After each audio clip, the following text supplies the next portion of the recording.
And it's a common thread. That's how you know when the Most High took his spirit from these niggas, man. When they stop prophesying. They go out there for what, 30, 45 minutes, an hour maybe tops, even 2 hours. And they go out there and the whole time they're preaching about how they got wronged or how they got butt hurt or how they a bitch ass nigga and, like how the truth hurts and they want to go back into the world, and they basically think they're going to bullshit the Most High, okay? That's what it boils down to.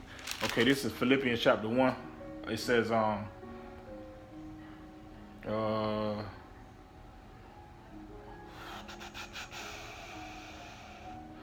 started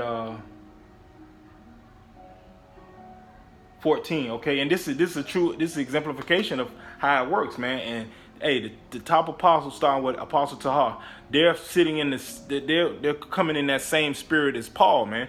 They're the heads that are teaching the churches, man. Okay, so it says Philippians chapter 1, I started 14. And many of the brethren in Yahweh waxing confident by my bonds, meaning when Paul was locked up, men wax confident. It says are much more bold to speak the word without fear. Okay, verse 15. Some indeed preach Hamashiach, even of envy and strife, and some also of goodwill. Okay, so these guys that leave from under the banner, and they always do the same thing. They attack, go right at the elder apostles, man, the top men. Not necessarily the men in their camp. They go straight at the elders. Okay, when the elders ain't said shit about you, but really, looking at it hindsight 2020, they have. When they say 2/3 and a bunch of niggas in Great Millstone, that's who they were talking about, and they got offended by it. And that's why when they fall out or leave from under the banner, what do? Go straight at the elders, okay, and start teaching strife. Oh, you don't listen to men. Men gonna always lead you wrong. So why are you making videos and telling people to listen to you? These niggas are sick, man. Okay, and that what are they doing? They teaching the word for strife. They're not prophesying to the people. They're saying we love brothers and sisters, but you're not warning them that the Most High is about to come very soon. And the reason why is because they don't believe that, and the Most High is taking that spirit of prophecy off of them. Okay. It says, some indeed preach Hamashiach, even of envy and strife, and some also of goodwill, okay? And that's what we're doing. We're teaching of goodwill, okay? Why? Because we want to warn the people. We understand. We know what's coming, okay? And that's why it's not about, oh, I did this amount of video. I didn't know. It's about, let me push this thing so we can hurry me get the fuck out of here, man. And that's why niggas can't get there, because they don't want to get the fuck out of here. They want to keep living up under mommy and their wife and have the kids and, play hopscotch and all that type of bullshit, man. We want to get the fuck out of here. And the quicker, we push that vibration, and we know it's of Yahweh Shemi Shai, but his thoughts are not our thoughts. He told us specifically what to do. If we love him, feed his sheep. Going to camp once a week, twiddling your thumbs with your hands in your pocket is not feeding the sheep. That's not seeking him 10 times more. That's not abounding in the faith, abounding in the work, man. Fuck out of here. Okay? And it says, verse 16, the one preacher Hamashiach of contention, not sincerely, supposing to add affliction to my bonds, okay? And that's what you're doing, man. That's what you niggas are trying to do. Okay? You're preaching it for contention, man. Your whole sermon, these niggas like Yakko, Wacko, and all these other clowns, man. Their whole sermon is about, look, what they doing. You're supposed to do this. Warn the people. You may not agree with them. It's cool. It's cool. Many brothers have left from under the banner of Great Millstone and continued to stay in the faith and push the true doctrine.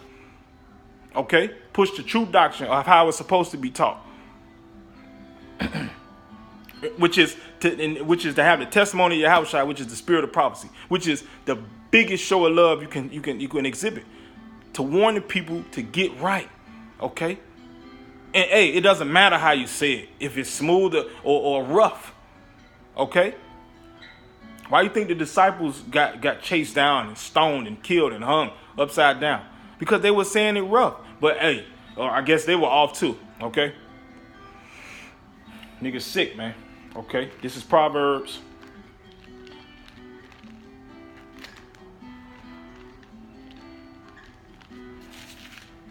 This is Proverbs, let me get 10.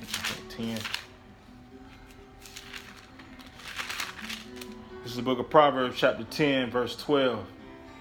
It reads, Hatred stirreth up strifes, but love covereth all sins. And that's what these dudes are doing.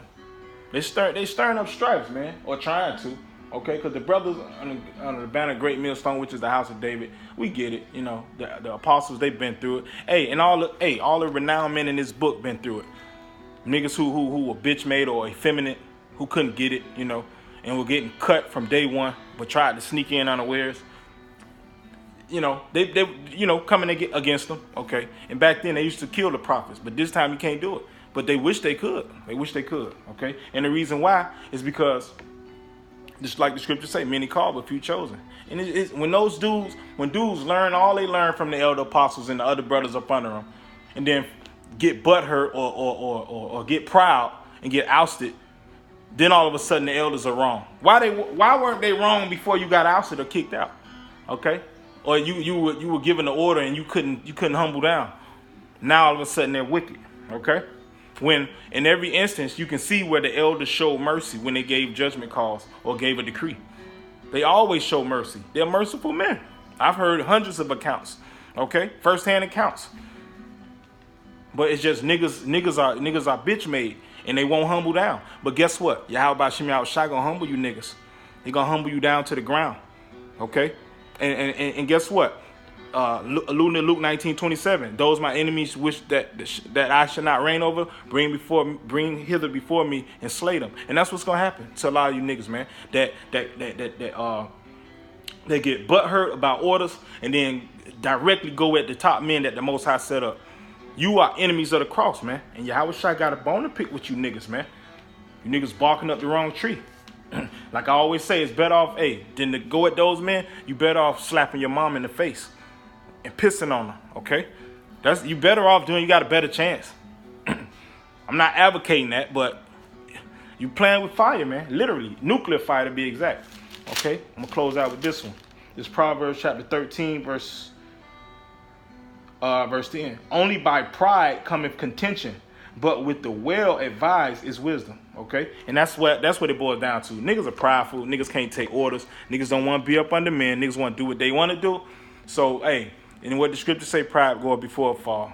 Okay, so that's what it is. Niggas going out preaching contention. They're not preaching the cross in truth and sincerity under Yahweh Shem Shai. And the Most High is coming and eradicating. He's getting rid of them, kicking them to the wayside. Okay, so with that, I want to say Yahweh Shem Shai Barakatham Shalom.